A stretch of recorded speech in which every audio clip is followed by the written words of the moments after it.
Tonight's event will be simultaneously translated into several languages. It will be simultaneously translated into Ukrainian. Програма буде перекладатися на українську мову. And simultaneously translated into Swedish. Programmet skulle översättas på samsidan på svenska. And simultaneously translated into German. Das gesprochene wird übergesetzt in die deutsche Sprache. Programmet skulle översättas på Das gesprochene wordt übergesetzt in die deutsche Sprache. And simultaneously translated into Dutch. Alles wordt in het Nederlands vertaald. Alles wordt in het Nederlands vertaald. Das gesprochene wird übergesetzt in die deutsche Sprache. Das gesprochene wordt übergesetzt in die deutsche Sprache. And simultaneously translated into confused tourist questions.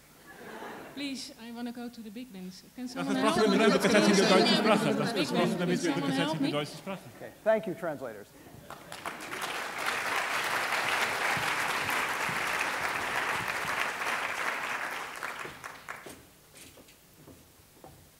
I'm going to begin by showing you a very short video.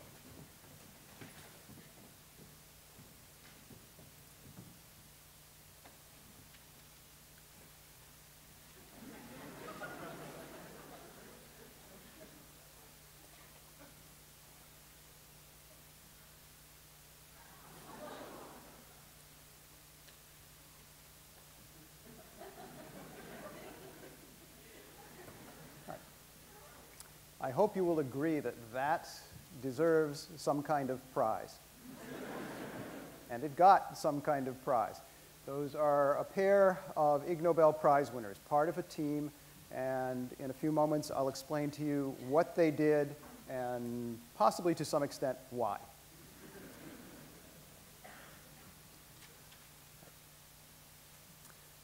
I'm going to tell you about the Ig Nobel Prize winners.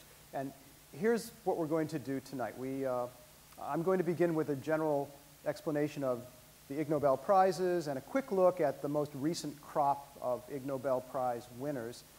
And then we have with us several living Ig Nobel Prize winners and one or two people who have done work of a similar caliber. Each of these people will be speaking to you for a strictly limited amount of time. And if you like, you'll be able to ask a couple of questions of them. And we also have with us, a real treat for me, several musicians who we were very, very fortunate to get a hold of, who will be performing some songs that were written for Ig Nobel Prize ceremonies. So we're going to be interspersing those various things. First, a look at the Ig Nobel Prizes.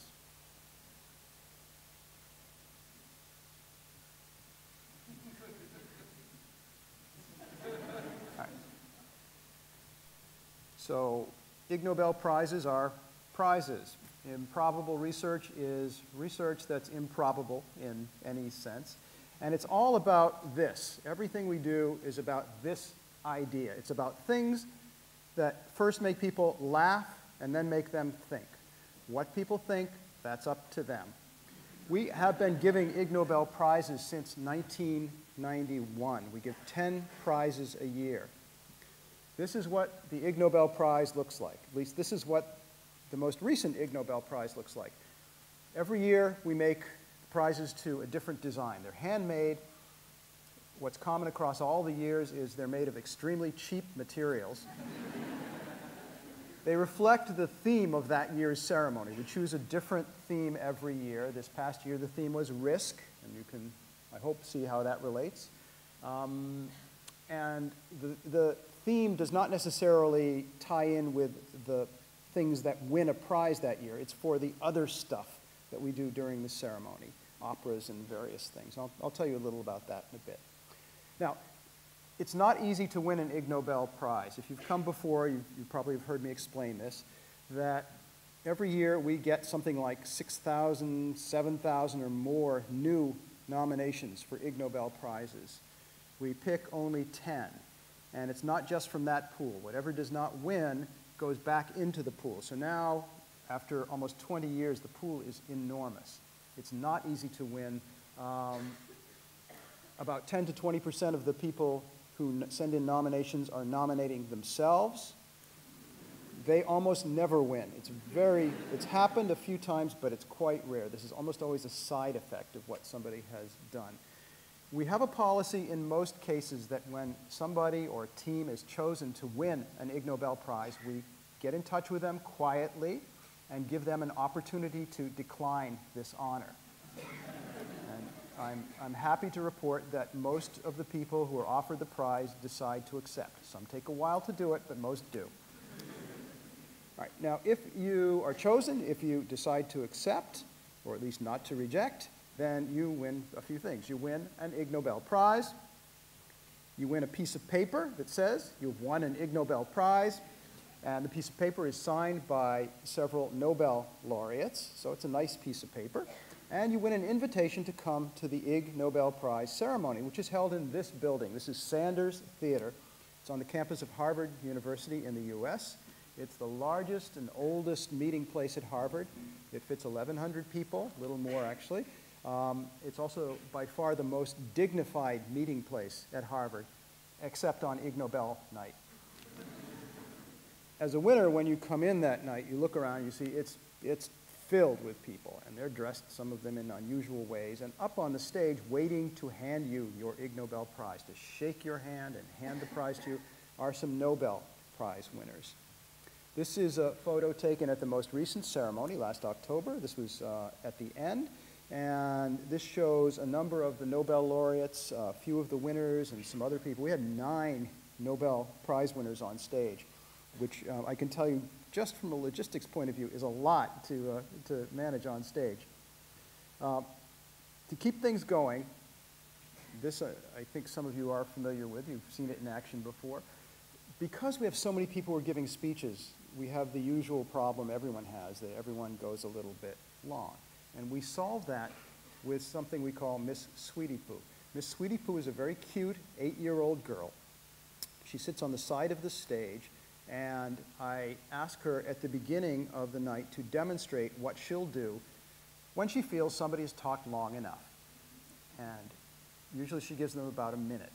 And at that point, she walks across the stage, she walks up to the person at the microphone, she looks up at them, and she says, "Please stop. I'm bored.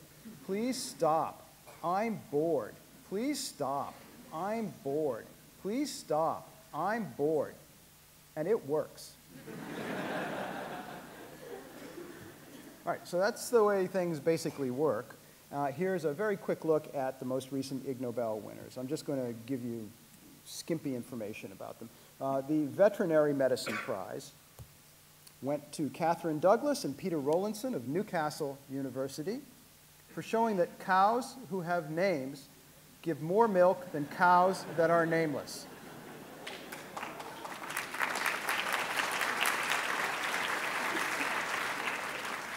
This is their study on the subject. It's titled "Exploring Stock Managers' Perceptions of the Human-Animal Relationship on Dairy Farms and an Association with Milk Production." Here's Peter Rowlinson at the Ig Nobel ceremony, shaking hands with one of the Nobel laureates, and you can see he's holding his Ig Nobel Prize. Catherine Douglas had wanted to come to the ceremony, but she was a little bit busy because 3 weeks before the ceremony, she gave birth to her first child. And so she sent us a little video, and we've extracted this photo of Catherine and her daughter in a field with cows. And I am very pleased to tell you that Catherine Douglas is here with us tonight. Catherine, at the moment, if you just stand up and turn around and take a quick bow.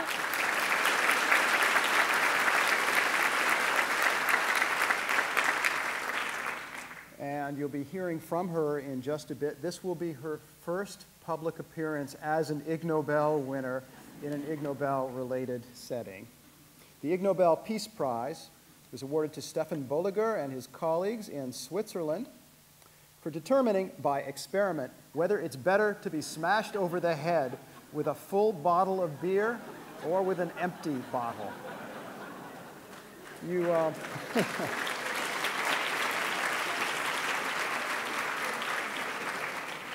you may have guessed that the video you saw was, in fact, Stefan Bolliger and one of his colleagues.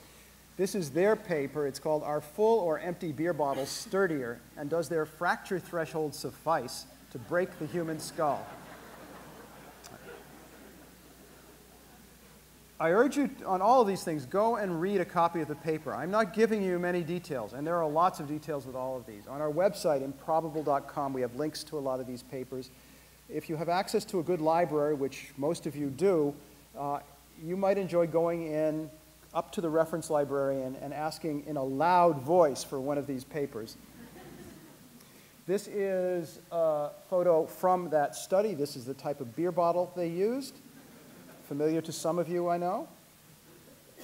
And here is Stefan Bolliger collecting his Ig Nobel Prize at the ceremony. He talked for about 1 minute, and then in the middle of the speech, he pulled out a beer bottle and smashed it over his head. I knew he was going to do this, and about 3 other people knew, but most of the other people on stage did not, and that is probably evident in this photo.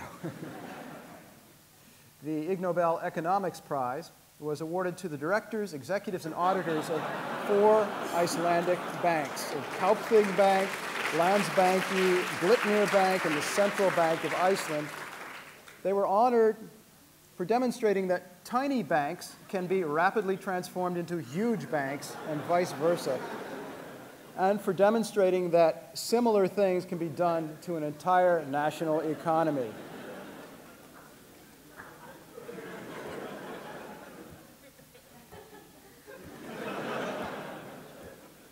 The Ig Nobel Chemistry Prize is awarded to Javier Morales, Miguel Apatega, and Victor Castaño from the Universidad Nacional Autónoma de México for creating diamonds from liquid, specifically creating diamonds from tequila.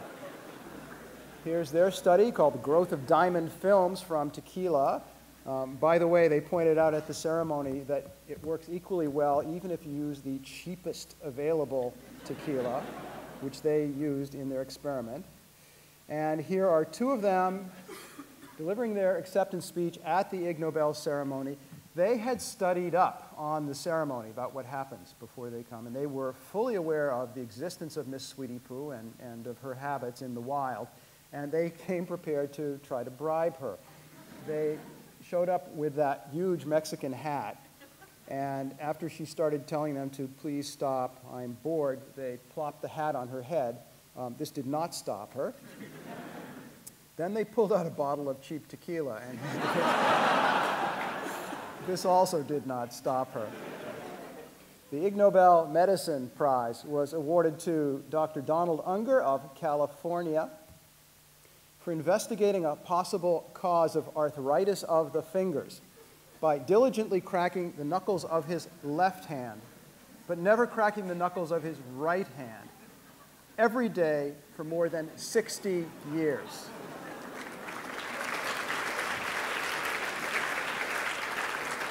This is a paper he published in a medical journal about 11 years ago. At that point, he'd been doing it for only 50 years, and he's continued. And here he is at the Ig Nobel ceremony accepting his prize. And here he is 2 days later at the Ig Nobel Informal Lectures, which is a second part of the weekend. Those are held at MIT, which is 2 miles down the road from Harvard. And by popular demand from the audience, he demonstrated how he did it. The Ig Nobel Physics Prize was awarded to Catherine Whitcomb, Daniel Lieberman, and Liza Shapiro from 3 universities in the US. They won for analytically determining why pregnant women don't tip over. Here's their study called Fetal Load and the Evolution of Lumbar Lordosis in Bipedal Hominins. This was published in a scientific journal called Nature. Here's some of the illustrations from their journal, from their study. And here are 2 of the co-authors emerging from the sacred curtain to collect their prize. They, if you look closely, you can tell they showed up wearing those artificial pregnancy simulation devices, which were quite becoming. The Ig Nobel Literature Prize was awarded to Ireland's police service, the Garda.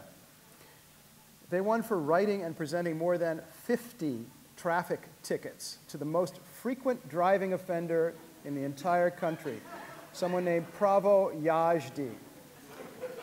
The words Prawo Jazdy in the Polish language mean driving license. This is the Garda and its symbol. And here is a Polish driving license.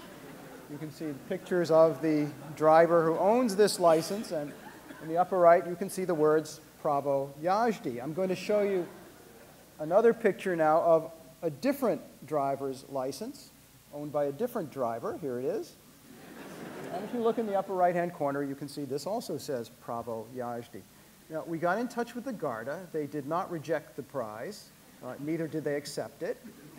And we suspected that they would not show up at the ceremony, so we got this Polish driver to come to the ceremony and accept custody of the prize on behalf of them and of all her fellow drivers.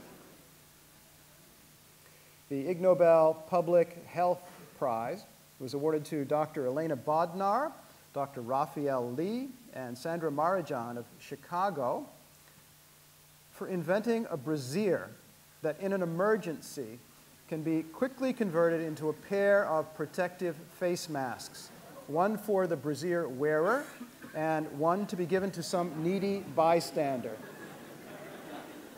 Here is the patent for this device. I'll show you another drawing from that technical drawing from the patent. It should be fairly evident how this works. And here is Dr. Bodnar at the Ig Nobel ceremony demonstrating the device. And she also, after her little 1-minute acceptance speech, gave a demonstration of how it works. She asked 3 of the Nobel laureates on stage to assist her, and they kindly said yes, more or less. And here they are. From left to right, that's Wolfgang Ketterle, who has a Nobel Physics Prize. He was one of the first people to make a Bose-Einstein condensate. The man in the middle is Orhan Pamuk, who has a Nobel Prize in Literature. On the right is Paul Krugman, a Nobel laureate in economics. And now all 3 of them own half a bra. Dr. Bodnar is here. She will be our final speaker tonight. At the moment, I'd like to ask her to just stand up, turn around, and take a quick bow.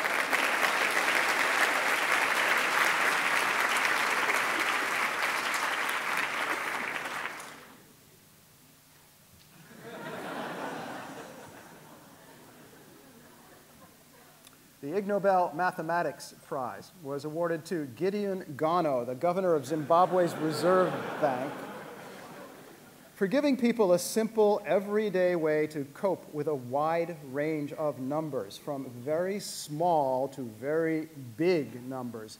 He did this by having his bank, this is the National Bank of Zimbabwe, print banknotes with denominations ranging from 1 cent. There's a typo here. It should be ranging from 1 cent to $100 trillion. Here is Gideon Gano. This is a book that he published last year explaining how he did this and why, and that it's a good thing. And here is some of his handiwork. This is a Zimbabwean 1 cent bill. This is a Zimbabwean $20 billion bill. Here's a $100 billion bill. This is a $10 trillion Zimbabwean bill. And here, the top of the line, a $100 trillion Zimbabwean bill. This was during a period of rapid inflation that these were produced. They are no longer worth their face value. They are, however, not worthless. If you go on eBay, you can, on a good day, get a good 3 or 4 pounds for one of these things. This is the beginning and end of the series. These were printed at about the same time. And when he began printing the 1 cent bill, Dr. Gano explained to the Zimbabwean public why it was necessary. He said that especially when you have to be spending large denominated bills, you still have to make change.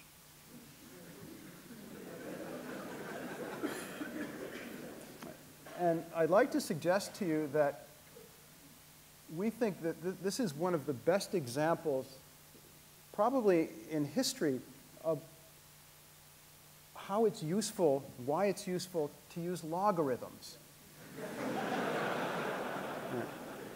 And if you don't understand what I just said, just turn to one of the people next to you laughing, and I'm sure they will be happy to explain it, although they'll take about 3 hours to explain it.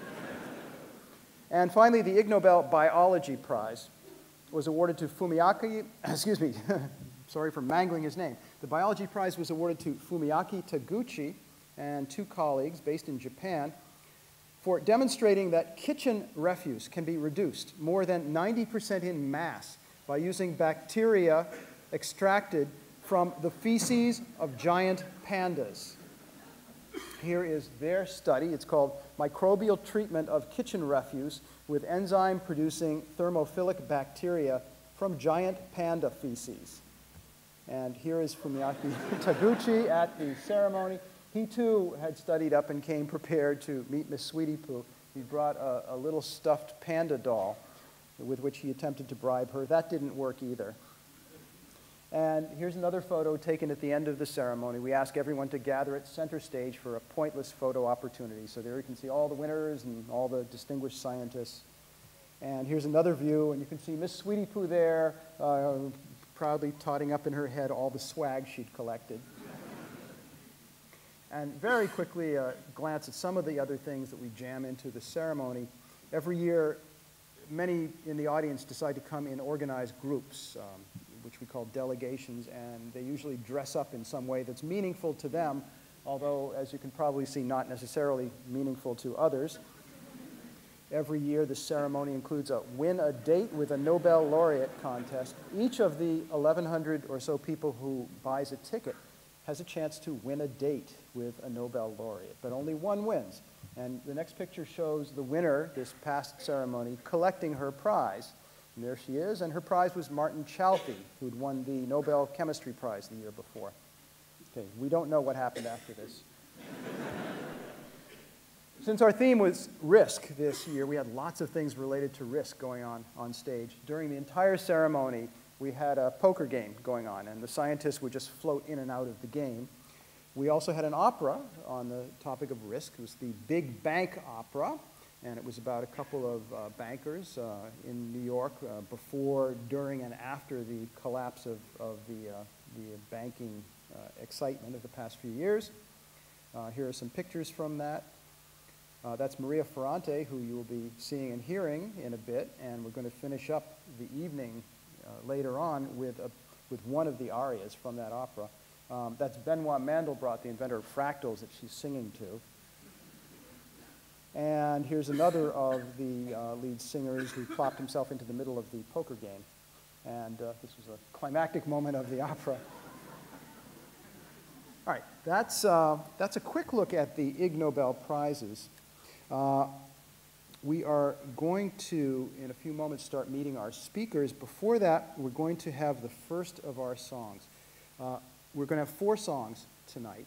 The first one, in fact, has never been performed. This is the public debut of this.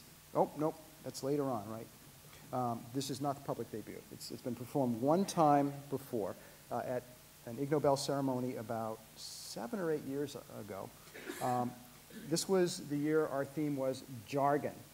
And this was advice from a savvy scientist to every other scientist about if you're going to publish scientific papers and you want them to advance your career, here's what you should really think about. Maria Ferrante is our soloist, Maria.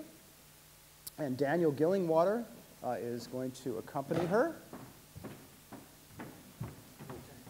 Water. And this is the very bottle of water that Daniel Gillingwater has been drinking. Yes, Omeo Gavino. Okay, we barely rehearsed this. Yep. Can I leave this here? So you must understand that we were very fortunate to be able to get a hold of our musicians, and this was all done on very short notice. Maria just flew over from the U.S., so we're assuming that they're going to be working on the same song, but now we'll find out. Here they are.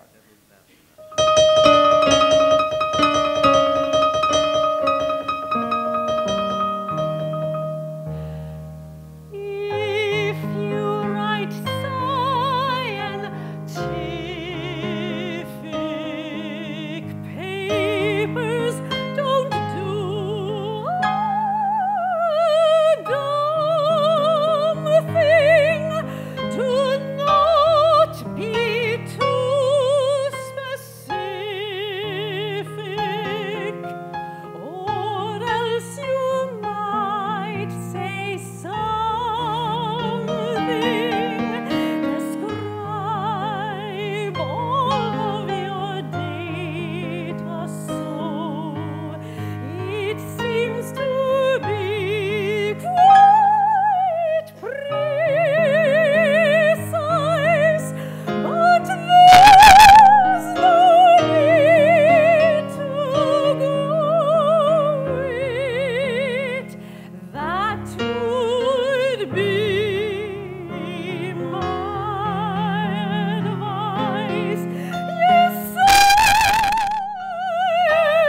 Maria Ferrante, Daniel Gillingwater.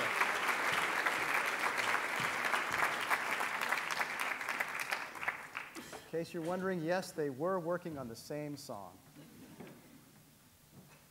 Okay. And we're about to have our first speakers.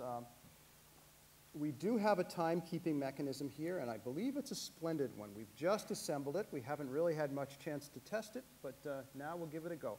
It has 3 parts. One part on the far end of the stage is our timekeeper, and next to the timekeeper is not 1, but 2 Miss Sweetie Poos. And here's how it's going to work. When a speaker comes up, the timekeeper will pay close attention to the time. After 1 minute, the timekeeper will take the striking device and strike that object. Okay. Maybe you can do it a little louder. Okay, that's after 1 minute. After 2 minutes, the timekeeper will strike twice. After 3 minutes, 3 times. After 4 minutes, 4 times. And after the speaker has spoken for 5 minutes, if the speaker's still going, the timekeeper will simply ask the Miss Sweetie Poos to come over and swing into action. And we'll see that when the time comes for that, if it's needed, which I suspect it will be. Our first speaker won her Ig Nobel Prize in this most recent ceremony. It's Catherine Douglas, who you heard a little bit about. She's from the University of Newcastle. She and a colleague study cows and milk and almost everything related to them. And she will tell you all about it. Here is Catherine Douglas.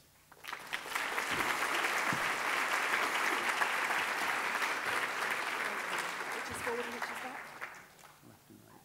And you can stand where you don't have to speak into this. You can. Okay. Do you have one of these? No, I don't. Can you hear me? Then you have to speak into this. It's quite dazzling. Yes, it's true. We did find out that cows with names give more milk than those cows without names. But that was just what the media picked up on from our study, which was exploring stock managers' perceptions of cows and their management techniques and how this was linked to milk production. Which is quite unnerving, isn't it? The lights are just really Yes, it is. quite strong. Okay. You realize you're taking time whenever. Yes, sorry. Okay, right, and moving swiftly on. This finding, which the media picked up on, was a small part of this paper, which was actually a small part of a much larger study we did, looking into cow welfare and production. So the Ig Nobels are here to award science which makes you laugh and then makes you think. Now, it might seem a strange line of research questioning to look into cow milk production linked to whether they're given names or not, but as I said, it was a much wider study looking at cow welfare. And before I go on to set that in context here for you so that you understand a bit more about it, I'm just going to cover a few of the most popular questions which were asked by the media when it hit the headlines last January. So first of all, they were very excited and said, did you research the most popular names for cows? Did you research which names gave the most milk? And did the government commission and fund research into cow names? To which the answers are no, no, and don't be so silly. So, what we were actually looking at was the effect of improving the human-animal relationship with young dairy cows or dairy heifers. And I was going to ask for a show of hands in the audience, but I won't be able to see them. But can I have a show of hands for anyone in the audience who does milk cows here in central London? All right? Okay, so I'm guessing that it might be useful to set it in context a little bit. Now, dairy cows are naturally fearful of humans. They're a prey species. And cows which are being reared have little contact during the rearing period. A dairy heifer is usually gives birth at about 2 years old. But during that time, she'll probably have been visited maybe once a day, maybe less, maybe more frequently by the farmer. But the cows take the priority, the milking cows. Is that 2? Okay. So when the dairy cow, the young dairy cow, the heifer, comes into the milking herd, it's actually a very stressful time for her. A new routine, novel things, new herd mates, and this close contact with humans, which is very bad for their welfare. The other thing is that if it's bad for their welfare, it could also be interfering with the biological mechanisms which produce milk. So we wondered whether there could, not only could we improve the cow's welfare by reducing her fear of humans, but could we also see an improvement in milk production? If a cow is fearful, she might behave differently. They tend to kick in the parlour a lot, so she might kick her neighbour, kick herself, injure the equipment, increase the time it takes to milk, which affects management. So there are a number of reasons why it would be useful to reduce the animal's fear of the milker, not just in terms of her welfare. So our study looked at improving welfare, milk production, management, and reducing injury. We did scientifically controlled studies on the university farms at Newcastle. And we did find that positive treatment did improve the cow's welfare and did improve her behavior in the parlour, and there were also some links to improving milk production. However, you can't go out to the industry and say, actually, we found that tickling your cows for 5 minutes per week will improve your milk production. Why don't you go out and do it? So we looked at some studies of 500 UK dairy farmers, which is quite a big study, asking for a response about their actual practices and their attitudes, which might give us an indication of the relationship that the farmers had with their animals and an indication of the quality of the human-animal relationship. We also had objective milk production data, so we could take their responses and analyze it against their milk production. And then this is the finding which we were given the Ig Nobel Prize for. That cows, it is in fact true that cows with names produce an extra 258 litres of milk per lactation, which equates to about £9,000 a year on the average dairy farm. So the take-home message, there was much more in the research, which I probably haven't got time, what with Miss Sweetie who's standby there, to tell you about. But the take-home message is that tender loving care does make a positive difference to the farmer's financial performance. This is perhaps what farmers might have known anyway, but nobody had actually looked into it to research it. A question you might be asking, but what about my welfare with increased milk production, says the cow? Isn't it true that you can suffer from metabolic diseases with higher milk production and a shorter lifespan? Well, yes, this is true. Pushing for higher milk yields per se can be problematic for the cattle and bad for their welfare. But what our study showed was that actually by reducing the stress, we could actually increase milk yield. So in fact, there was an improvement in welfare. Now, I think I just have a little bit of time for a few thank yous. So some of the cows I've worked with, I would just like to mention here.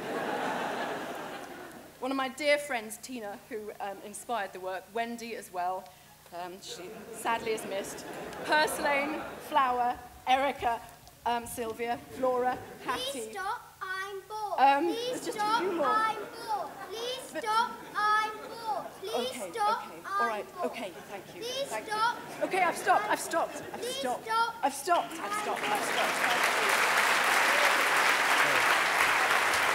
Catherine Douglas.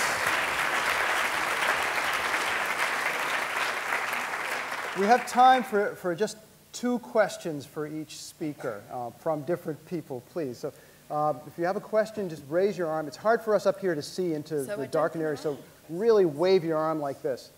You can screech a little if you like. Yeah, okay, over there, and wait till the microphone gets to you. Unless you have an extraordinarily loud voice.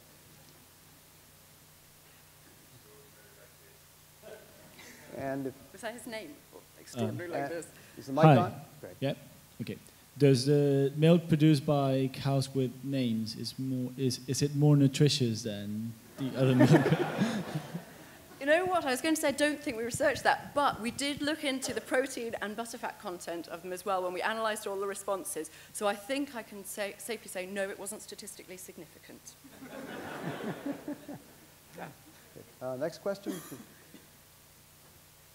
Over here? Over in the front.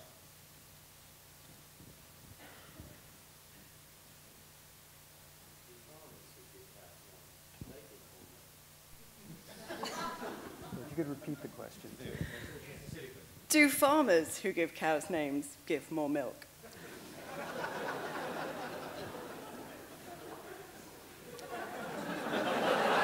Are there any more questions? Believe me, you know more about this than I do. Yes, but it was an unusual You're on your question. own. All right, well, their farms do produce more milk than yes. If you'd Thank like, you for your question. Yeah, if you'd like to collaborate on some Yes. research, get in touch with Professor Douglas afterwards. Catherine Douglas. Thank you. Thank you.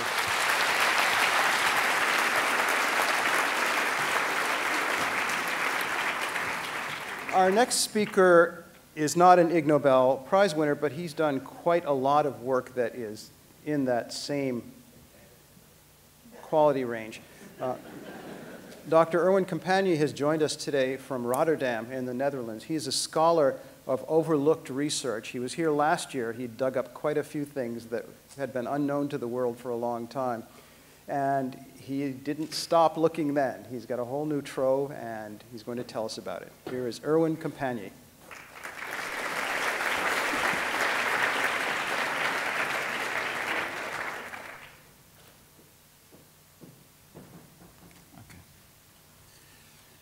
Thank you, Mark. Who doesn't know this song? Hands? No one, I think. It's a very irritating song, I think. And because it's irritating, there are some people who claim there's a scientific proof that Rudolph has a red nose. That's not true, I think. But how can you prove that? You form a study group. A study group of critical investigations on the possibility that reindeer have a red nose. We did it at the Erasmus University Medical Center in Rotterdam with a group of scientists and the Rotterdam Zoo, who can deliver us some reindeer. So we have a veterinarian in our group. And where does it come from? This man, Robert May, created Rudolph in 1939. And it's now owned by the Rudolph Company, and it tells a story about Santa Claus 9's reindeer who possessed an unusual red-colored nose. Here you see the gravestone of this man, and he said it's the father of Rudolph the Red-Nosed Reindeer. It's quite a fame. There are several explanations mentioned in literature. One is said that the nose really glow in the dark. That's several species is described in arthropods, fireflies, snails, mushrooms, fish species, marine invertebrates, but never in a mammalian species. And we concluded that there is till date no scientific proof or any reasonable physiological explanation that Rudolph's nose glows in the dark. And there's a second explanation, and it's quite often mentioned, that Rudolph is intoxicated. Your nose can get red when you're intoxicated with alcohol. Usually it's called rhinophema, and here you see some noses from. And here's a famous case, W.C.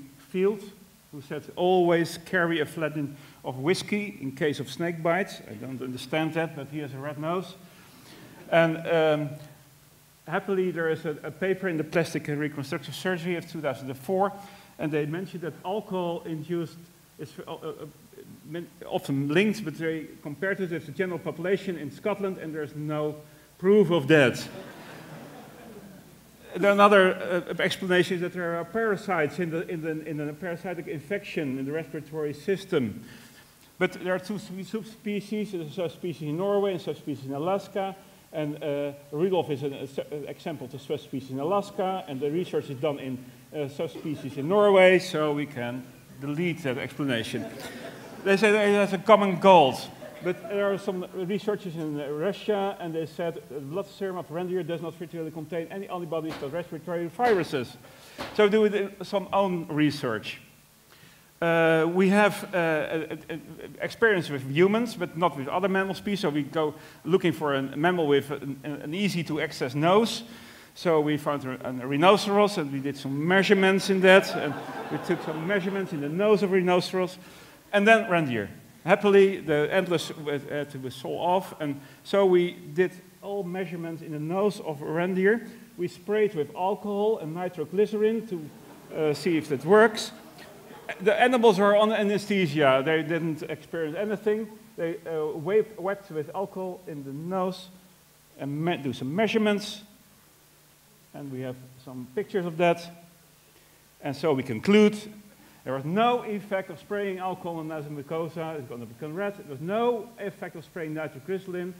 And there's abnormal microcirculation without evidence of a red nose. So stop singing this nonsense during Christmas. There's no scientific evidence that the nose of a reindeer ever had become red. Rudolph's red nose is a myth. Stop singing this nonsense. Thank you.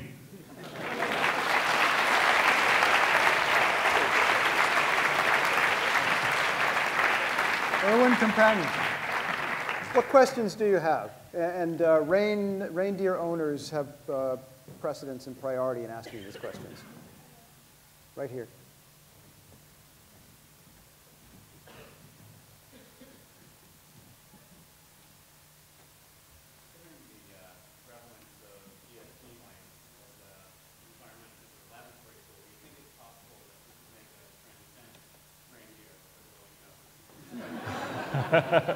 Do you want that?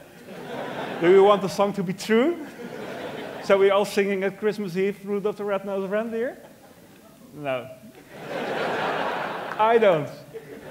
Get rid of it. It's an irritating song.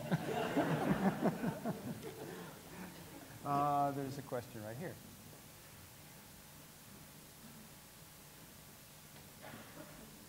Has there been... Hello? Oh, I'll just talk loud.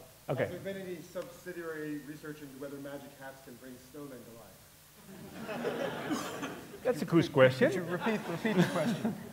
Can you repeat it in the microphone? Check. I don't think Can anybody hear the... We're going to rebuild the microphone as you watch. check. Anybody hear this microphone? I come Anybody down. got a microphone with them? I come down to you. The light is on. Speak in the mic. Has there been any very loud. Has there been any subsidiary research into whether magic hats can bring snowmen to life? Again, this is a very interesting question. I think I'll form a new study group for that. I'll get the results next year. Okay, great. Thank you. Erwin Companion.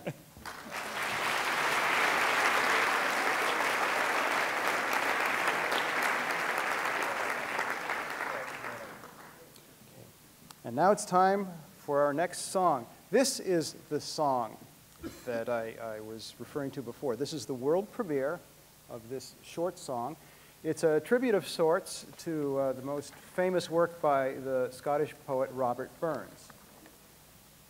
Daniel Gillingwater will perform it. I believe he has an assistant in this, in Sarah I've got Redmond. music and I've got a microphone. No? No, I'm just me, I think. Just you? I thought you were going to have an actor. An actor? No, I'm going to sing it. Okay.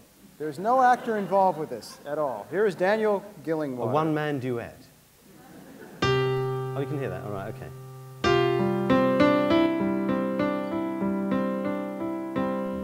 My love has got a red, red nose that's never grown immune to any sort of malady, especially in June.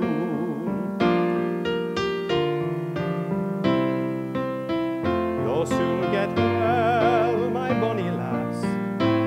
Now please dilate your eye, and I will give you drops, my dear, to help your nose go dry, till all the drips dry up, my dear, and all the swelling goes. Relax, the likelihood is nil that you will decompose.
knows.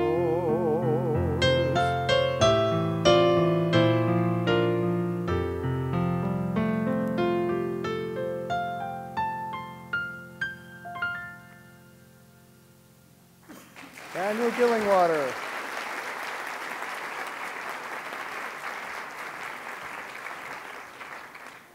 That was an entirely different tune than the song was written for, with lots of new words. This is quite remarkable. Are you, in fact, Daniel Gillingwater? He is. I've seen it before. Thank you, Daniel. All right. Our next speaker is John Hoyland. John Hoyland is an editor of New Scientist magazine. Those of you who read New Scientist undoubtedly know the feedback column at the back. John invented that, has been editing that since its beginning. If you were here last year, you met him. John collects the unusual. People from around the world send them in to him. And he's got a whole new collection of unexpected things, which he will share with us today. And I will get this up here and get out of your way. Here's John Hoyland. Thank you. Thanks. Thank you. An American named Lew Waters produces a blog he calls Right in a Left World.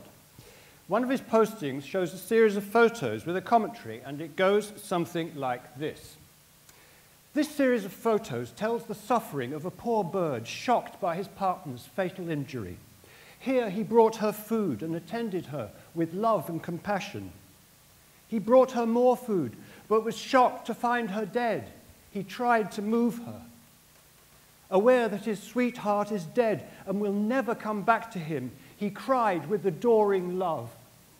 Finally aware that she would never return, he stood beside her body with sadness and sorrow. And we're told then that millions of people cried after seeing these pictures. But Lew Waters says it's tragic that many of these same people won't shed a tear over some 50 million unborn humans denied the right to life in abortion mills set up across America. Now, you could say that Waters is being a bit heavy-handed here, but a feedback reader told us that in any case he's got the story of the birds wrong. For a start, this reader identifies the birds as barn swallows, and he says that both of them are males. Secondly, he says they're engaged in a territorial battle in which one of them is killing the other. Now, this puts rather a different light on things, but it gets worse. Kees Molliker is curator of ornithology at the Rotterdam Natural History Museum. In 2003, he won the Ig Nobel Biology Prize for his paper, The First Scientifically Recorded Case of Homosexual Necrophilia in the Mallard Duck. And there he is with the duck. When we published this story, Kees told us we still hadn't got it right. What we're seeing here is not an outpouring of grief over a bereavement, nor is it a celebration of victory in battle.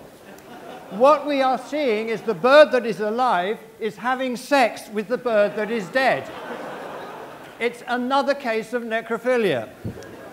Kees says it's unclear from the colouring whether the dead bird is male or female. Either way, what we want to know is this: why is Lew Waters using his website to disseminate these images of avian perversion?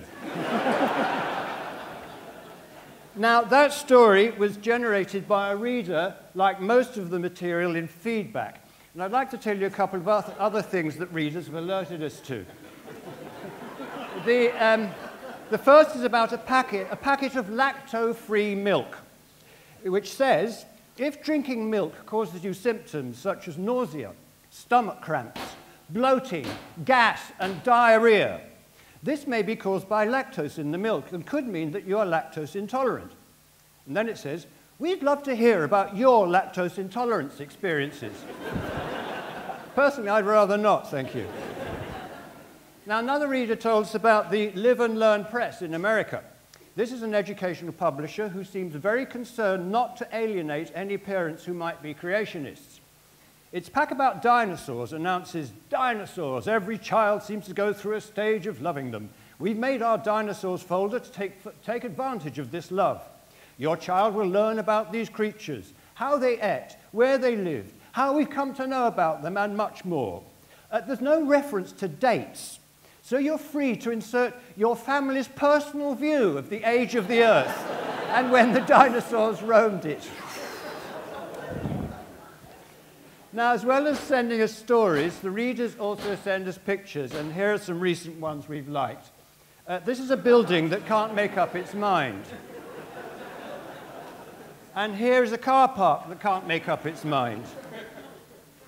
Here is a sign that only refers to itself.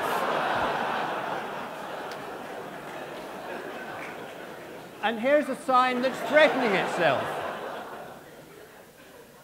This feels like a comment on life in general.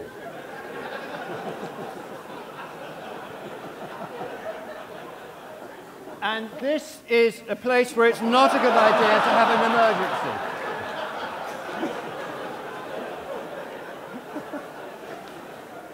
Now, finally, a reader told us about a notice on the kitchen door at her workplace. It said, "We appreciate your consideration in keeping the kitchen door closed when entering or departing the area."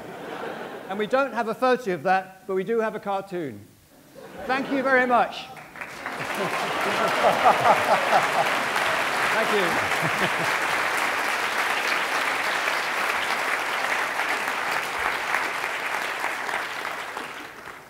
What questions do you have for John Hoyland about these or any other things? Just wave your arm up high, please. Or wave your arm down low if you like. Okay, there's an arm waving here attached to a person.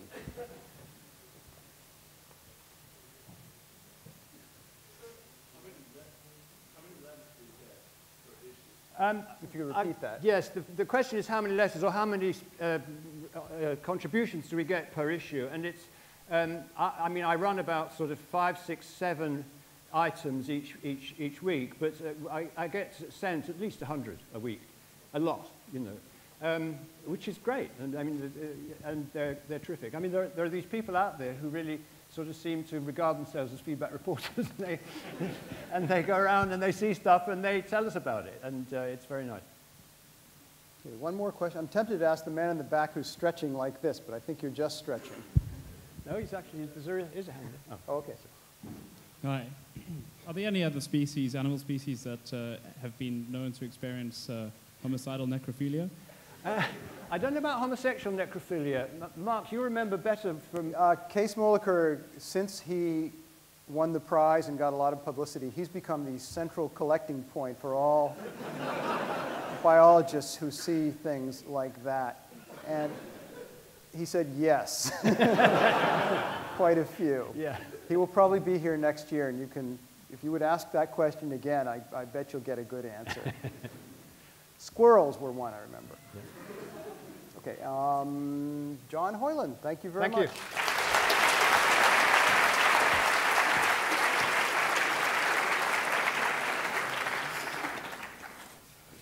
We now have a song that was written as part of a mini opera that was performed in one of the Ig Nobel ceremonies. The opera was called Atom and Eve. It was a romance between a beautiful chemist and an oxygen atom.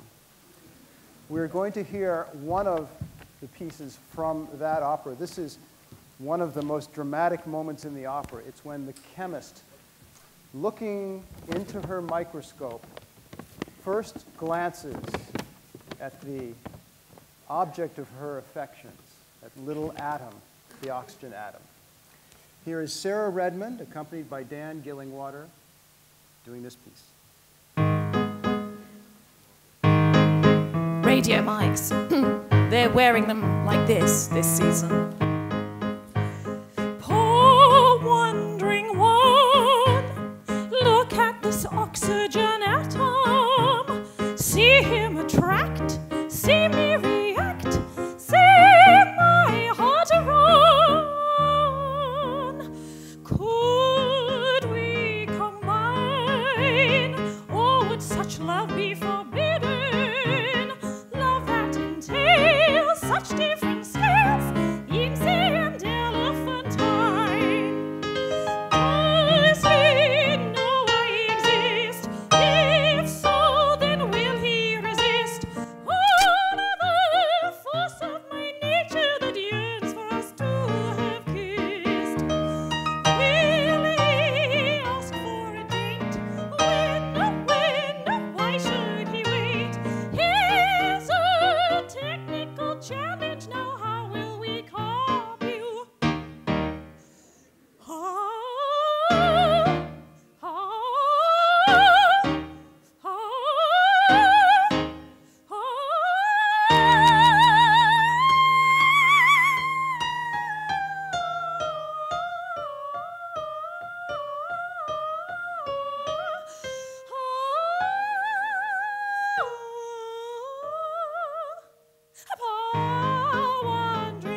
probably thought that that happens only when you inhale helium.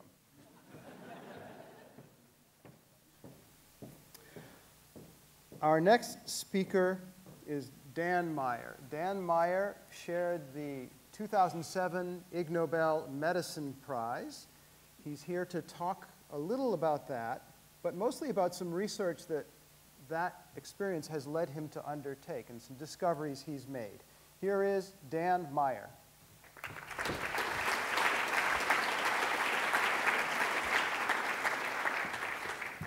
Thank you.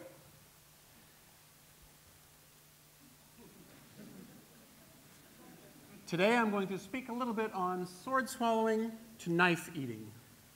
In 2007, Dr. Brian Whitcomb and I were honored to receive the Ig Nobel Prize in sword swallowing for a little paper called Sword Swallowing and Its Side Effects that was published in a little journal I'd never heard of before, known as the British Medical Journal, the 2006 December issue. People ask, why would you undertake a paper on sword swallowing? And as the president of the Sword Swallowers Association, I felt it was important because historically, sword swallowing has been around for about 4,000 years. Over that period, there had been little to no mention in any medical journals. We knew of dozens of injuries and over 29 deaths over the past 100 years or so. So we set about to undertake this survey, partially also because sword swallowers have been known in the field of science and medicine ever since Dr. Adolf Kussmaul developed the rigid endoscope while using a sword swallower in 1868 at the University of Freiburg, Germany. So, our paper was a 2-year study of sword swallowers from around the world in 16 countries who must be able to swallow a sword at least 15 inches long or 38 centimeters. We received data from 46 sword swallowers, 40 males and 6 females. Average age was 31 years. Most were self-taught. Most took 3 to 7 years to learn. Average age while learning was 25 years. Average of the longest sword was about 24 inches. Injuries we learned about during our paper were that 19 described sword throats, usually while learning. 6 suffered perforations. 3 probable perforations. 3 required surgery. 1 was a case of pleurisy, and I can speak to that one myself since that happened to me. 1 was pericarditis. 1 had a bread knife removed transabdominally. 16 had intestinal bleeding. Some required blood transfusions. Medical bills ranged from $50,000 to $80,000 US. The results of our paper: previous minor injury may lead to more serious injury. Injuries occur more often when multiple or unusual swords are swallowed, or when distraction causes the performer to lose focus. One example was a belly dancer who had 3 swords scissor in her while she was performing, and a patron tried to make a donation of $500 to her bra. Another example was, and there she is, Natasha Verushka in New York City. She now tours with opens for Britney Spears. Another example is a sword swallower was injured while swallowing 6 swords with a misbehaving macaw on his shoulder. And that happened when my macaw climbed around the back of my neck. And note, if you're ever swallowing 6 swords, don't turn your head to look at a macaw. Okay. The results of our paper were, occasionally a sword is difficult to advance or remove. When in doubt, don't force it. When injured, don't swallow another sword. Other items that sword swallowers swallow: long-handled spoon, drumsticks, giant screwdrivers, surgical forceps, a pool stick, hedge clippers, a giant straight razor, a sleigh runner, that would be our Swedish sword swallower, a running jackhammer. And why do sword swallowers swallow these items? Because we can, for the attention, for entertainment as an occupation, because it's a unique, rare talent, little competition, also to preserve this ancient dying art, to push the boundaries of the human experience, of the human body, for the money, and for other personal reasons. My personal reasons, mostly to watch the expressions on your faces. That's sword swallowing. Sword swallowing is when sword swallowers swallow swords and other items for entertainment purposes. Knife eating is a different phenomenon where people feel obsessed to swallow or eat unusual items for no intention of removing them. One of the cases we learned was in 1799, an American sailor by the name of John Cummings swallowed a number of pocket knives after seeing a sword swallower in France. And this paper came out. He swallowed 14 of them in 1804, a number more in 1809. He finally died, and when he died, the autopsy showed a total of 30 different pocket knives in his stomach.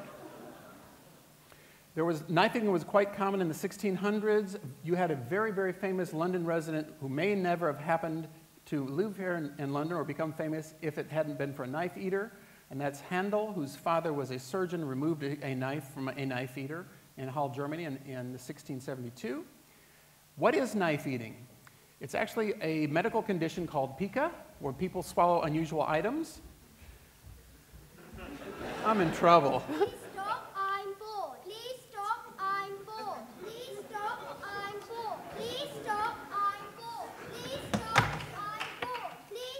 Please stop, I've got the sword. Thank you. Dan Meyer.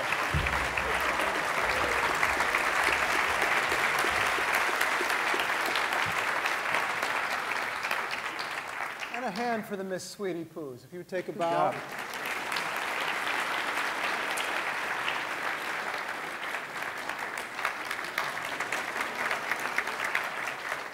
Because I know him and he was just getting started.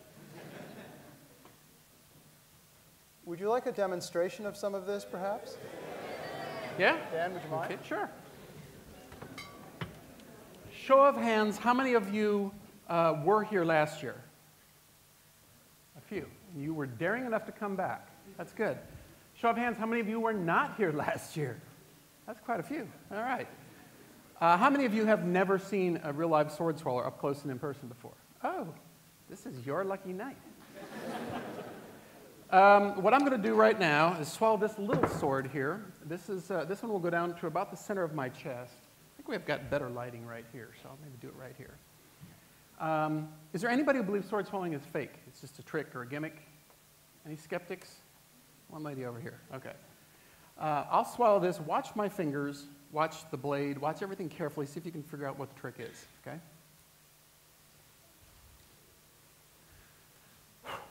This is extremely dangerous. It could kill me. I hope you enjoy it.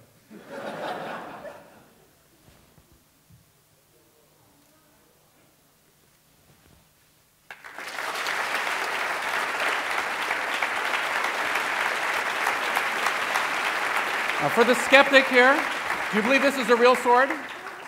Is this a real sword?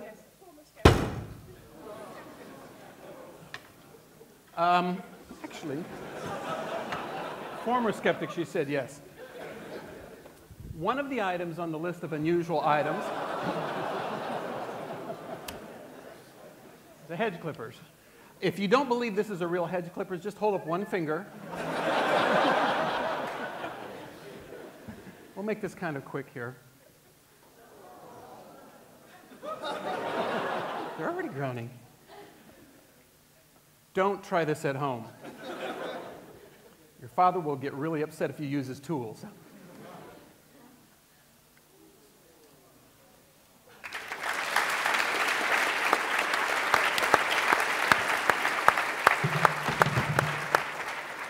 One of the other items on our list of unusual things was this particular item here. Anybody tell me what this is?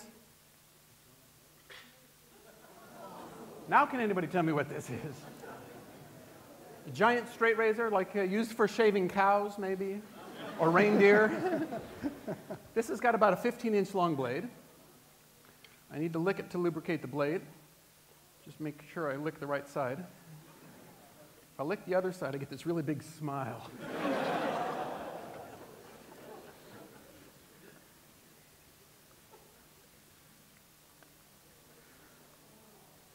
This is not as easy as it looks.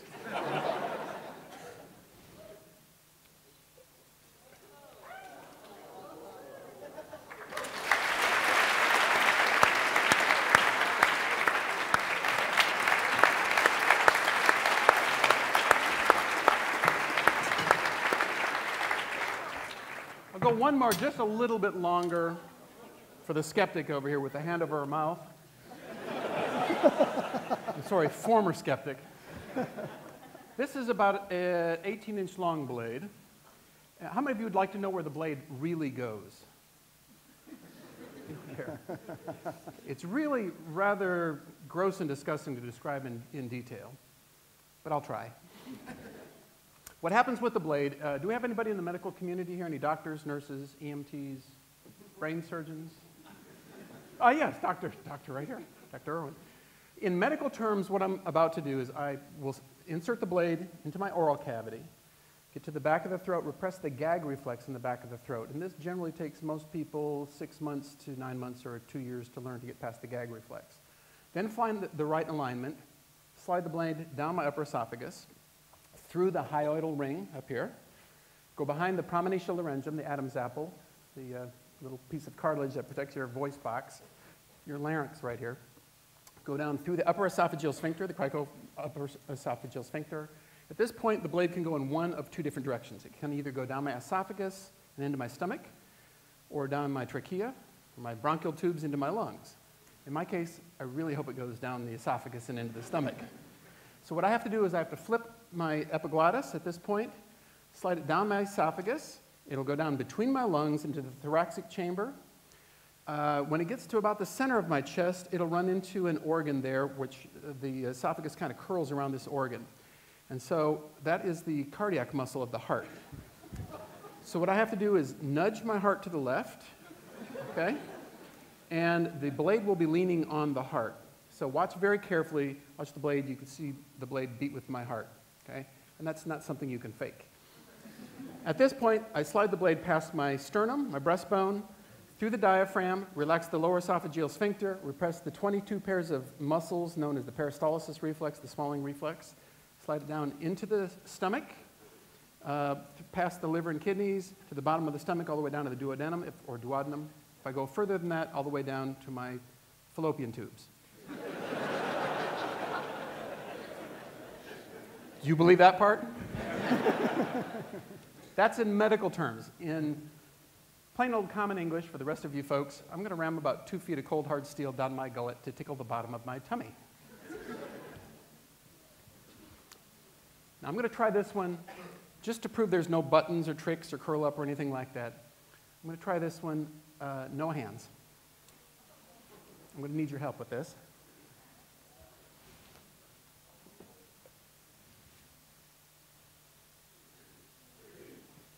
Yeah, you're catching on there at the end.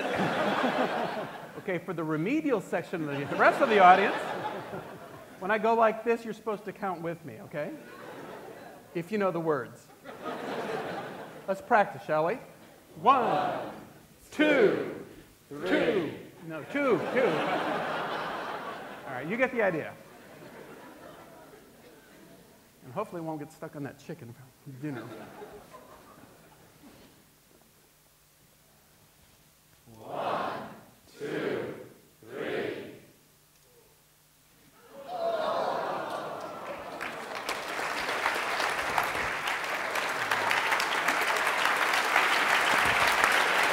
Thank you.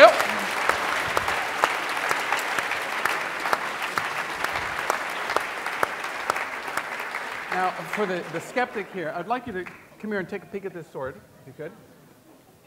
Come around this way. Come around this way. Come here. Come on over here.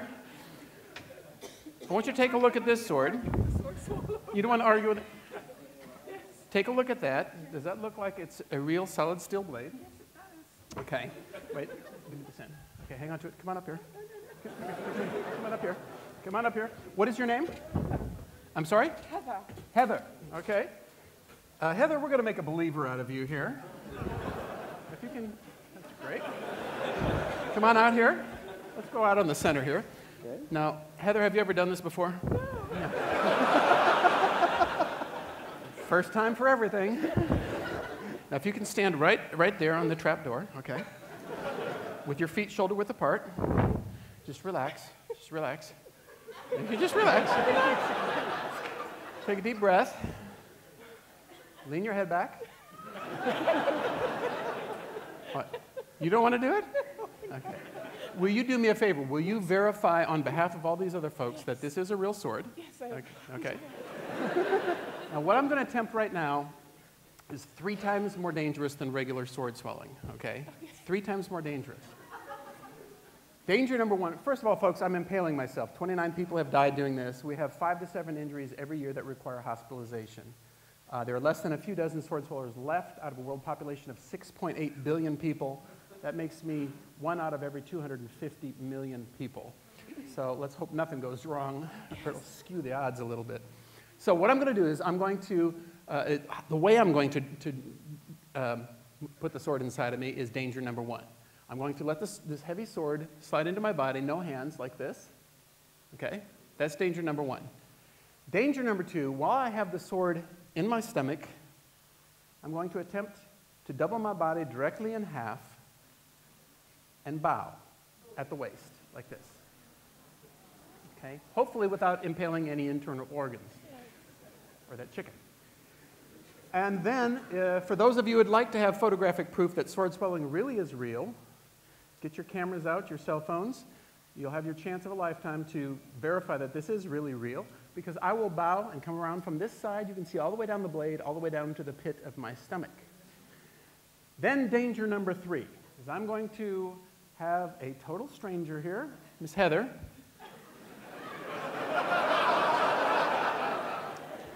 Remove the blade from the pit of my stomach, okay?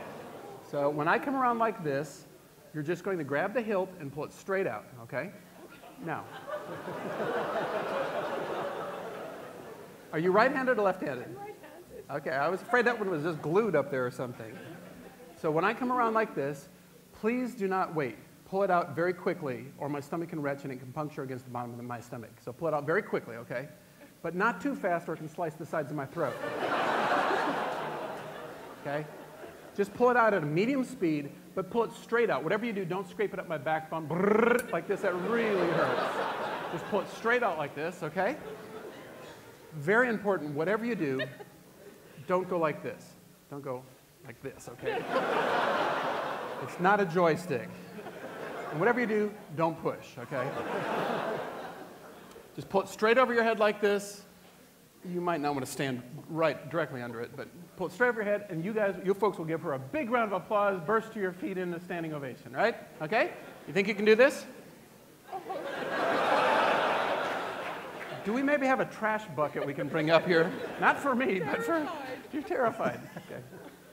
Well, I can trade you places if you want. You get the easy part. Okay. All right, here goes. Are you ready? Are you ready? I don't think so. Oh, I'm talking to Mark over here. I think you can do it. This is 3 times more dangerous than regular sword swallowing.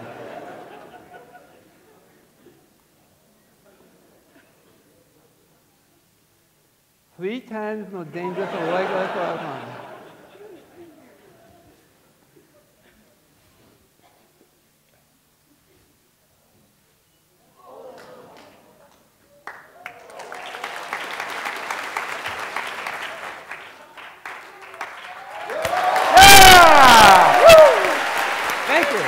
Take them out, take them out, take them out. And again, and again. That's it. Thank you very much.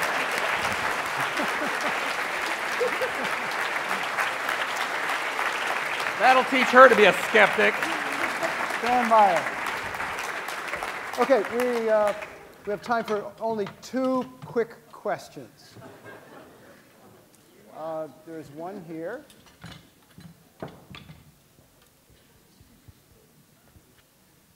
Do we have any other skeptics in the audience? Yes, I'm a skeptic. One, have you had your tonsils removed? And 2, could you fish the sandwich out of your stomach that I just saw you eat before the show? No, I have not had my tonsils removed. And if you're really that hungry, I think we got some leftover sandwiches over here. And there's a question over here. Gentleman over here. Need to allow between eating and sword swallowing? I think it was probably, what, half an hour ago? Yeah, usually I try to eat between 2 to 3 hours before a show to kind of stretch my stomach. I fill it with as much water as I can, and the stomach hangs a little bit lower in the body, and the swords tend to go a little bit deeper. That's why he uses steel rather than iron, so it won't rust in the water. Okay. I wish we had more time, but we don't. We have to move on here. Dan Meyer. Thank you.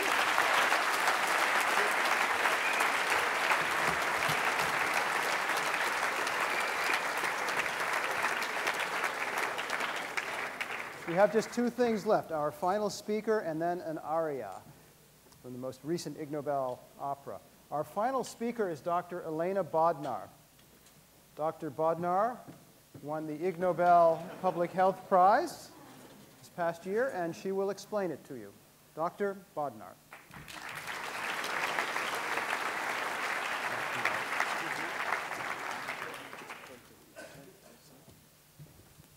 Some of you probably wonder what my inspiration was for such an invention.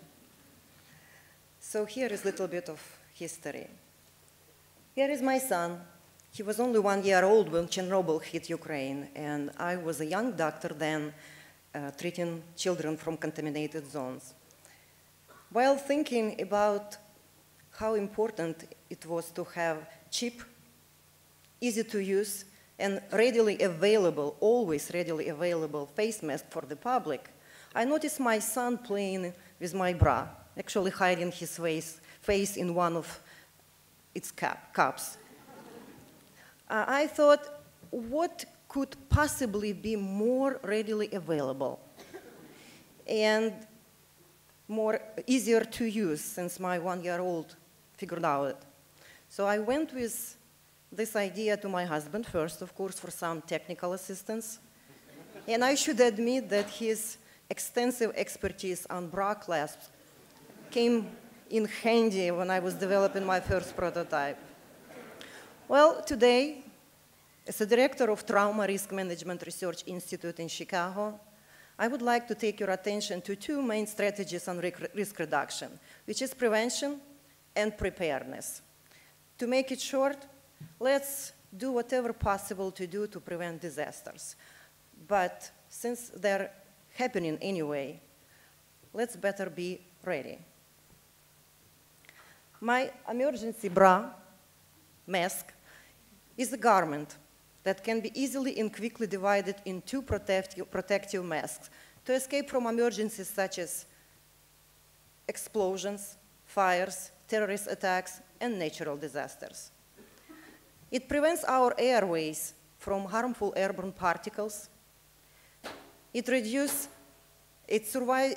survivors' hands, increasing mobility when trying to escape. It also provides a sense of security and protection, which reduce potential panic attack in crowds. It also prevents long-term psychological consequences.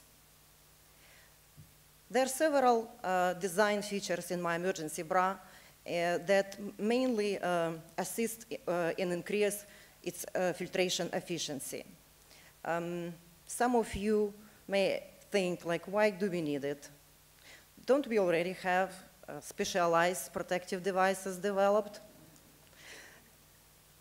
Do you really believe these are going to be available to you in case of emergency? By the way, how many of you have these devices right here, right now? And now, just please look around. How many women in this auditorium? Ladies, please raise your hands. And now everyone sitting next to potential bra wearer, also raise your hands. Availability. That is exactly what makes my emergency bra an effective tool. Most women always wear bra. One bra can become two masks. It makes it even more available. So let me to summarize.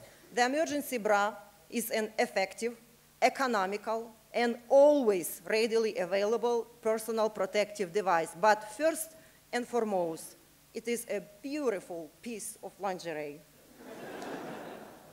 Any color, any style, any design can be manufactured with little additional cost. Any size, you may ask, yes. Is it easy to use?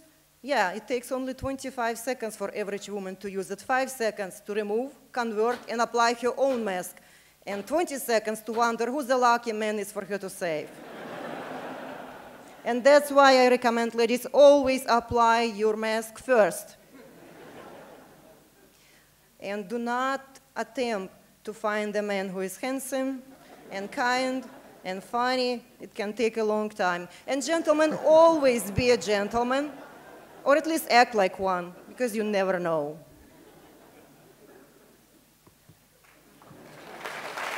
Dr. Baba.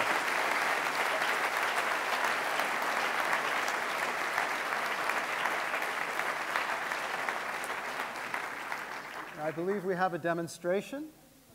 Yes, I actually would like to ask for 2 volunteers, but before I'll do that, I should say that it's, what I'm about to do is very dangerous. I would say probably 10 times more dangerous than sword swallowing. So I'm not definitely looking for men who are handsome, intelligent, and kind and funny. I'm looking for a confident man. So are there anyone who would like to be my volunteer today? Very dangerous. How about gentlemen in the first row on the left side? Thank you.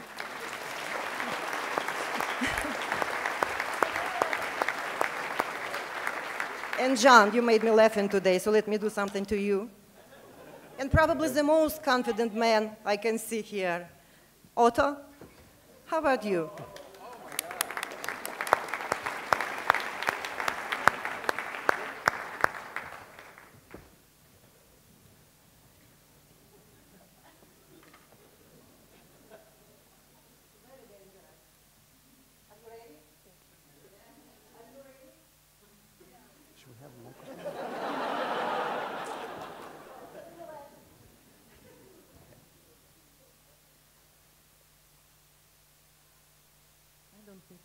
Oh, okay.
We have time for a couple of questions, if you have any.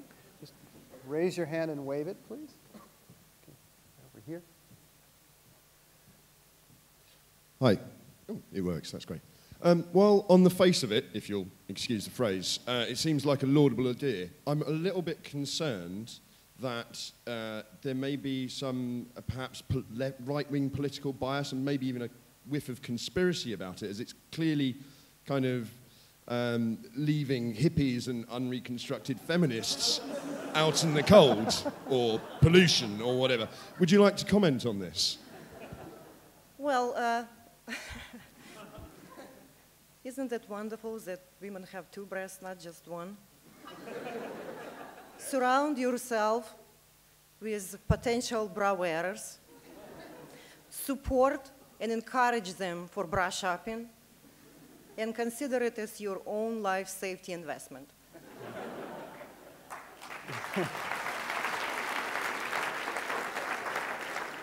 It was a good question, and the situation is worse than you pointed out. Did you notice who got the first access to the bra? It was the highest official in the room. Just as you always suspected. All right. We have time for just one more question. Dr. Bardnar, if you would select somebody, some lucky, yes.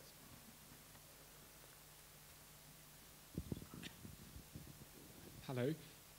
In some jobs, there's a much larger proportion of men than women. So I have one question, which is, how many bras can one woman actually wear? Or would you make actually kind of a man's version of it? Two questions. Well, in some jobs, there are a lot more men than women. So how many bras can a woman wear? And in the microphone, please. So the question is, how many bras can, now do you mean this in a philosophical sense? How many bras can one woman wear? Well, I have a couple suggestions. First, maybe situation should be changed to leading more women to work in a particular situation, to make it more like 50-50.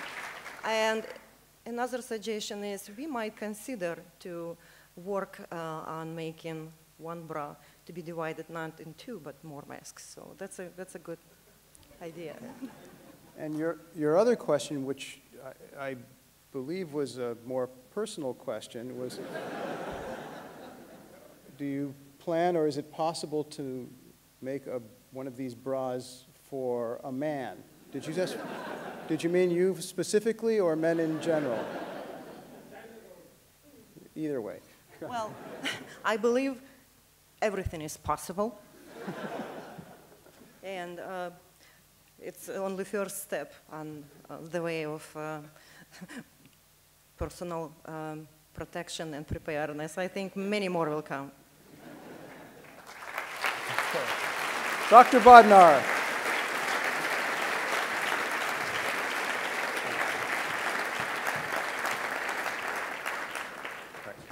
Our evening is almost at an end. We have but one more thing, and it's an aria from the Big Bank Opera. This was the opera that was part of the most recent Ig Nobel ceremony. This was the really centerpiece of the opera, this aria.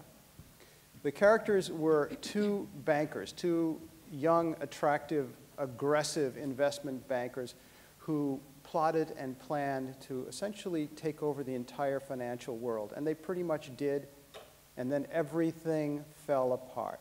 So they went from being about the wealthiest people on the planet to being completely wiped out.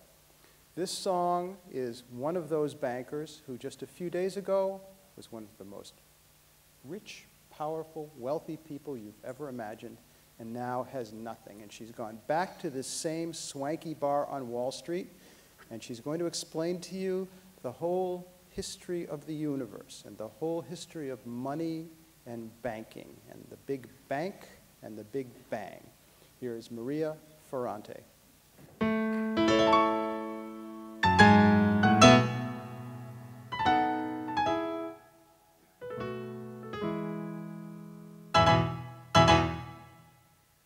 This is how it all began. nothing at all, not a thing, not a thing. A few people, very few, and no money, no, not a sou. No dollars, no gold doubloons, no cheap wampum, no silver spoons. Without money there were no shops and no credit default swaps. And then there came a great big boom, population boom, people everywhere, lots of money in the air. The first love money is that money attracts money. The first love money is that money attracts money.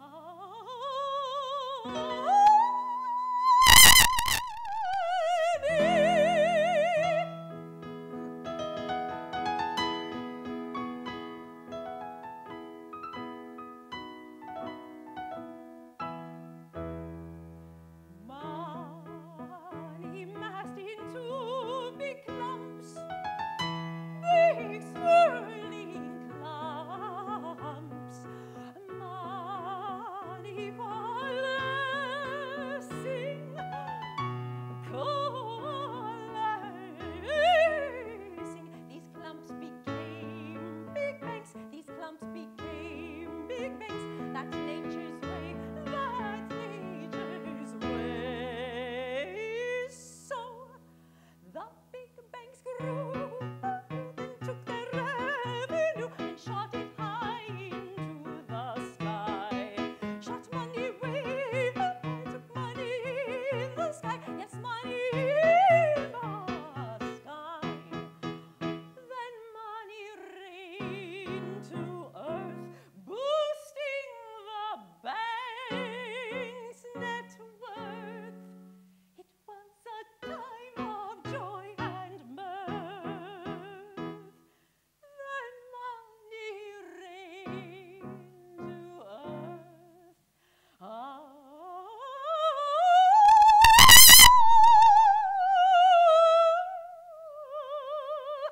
Boosting the bank's net worth. It was a time of joy and mirth. They grew in Benjamin, shot money higher. You shot it higher.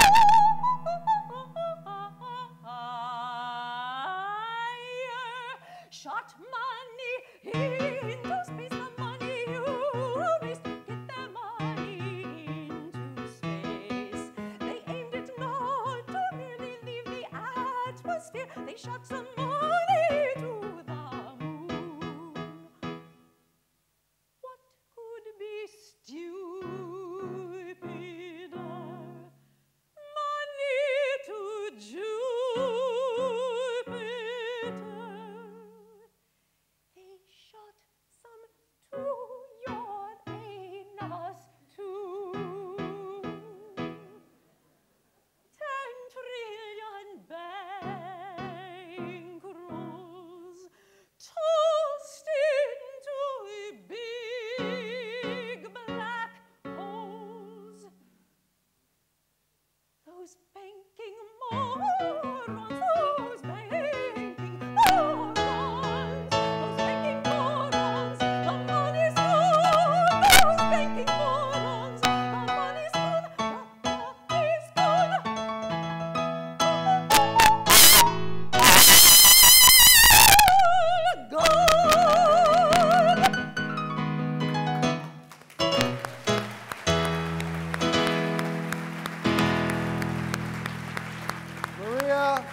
Tay. Daniel Gillingwater.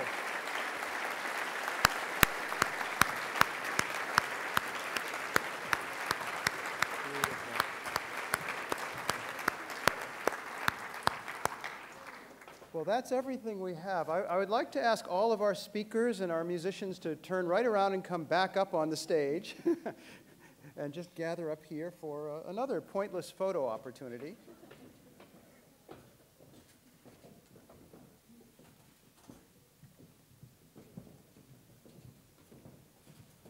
And Miss Sweetie Poo and Miss Sweetie Poo and our timekeeper, if you could come over. Also our brave volunteers. You could step up on stage. We won't make you touch a sword. No, you don't. Just come on up and take a bow. You've had a tough night.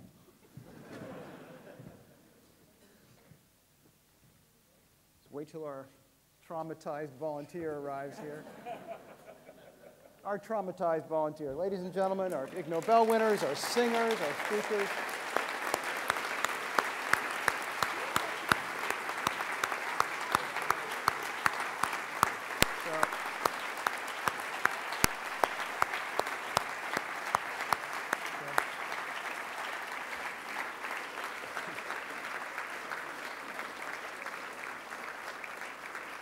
So I want to thank the graduate schools here at Imperial College and all the people who put this together. George, if you're around someplace, take a bow. And Sophie, Sally, you see George or Sophie or Sally or anyone with that name, applaud them.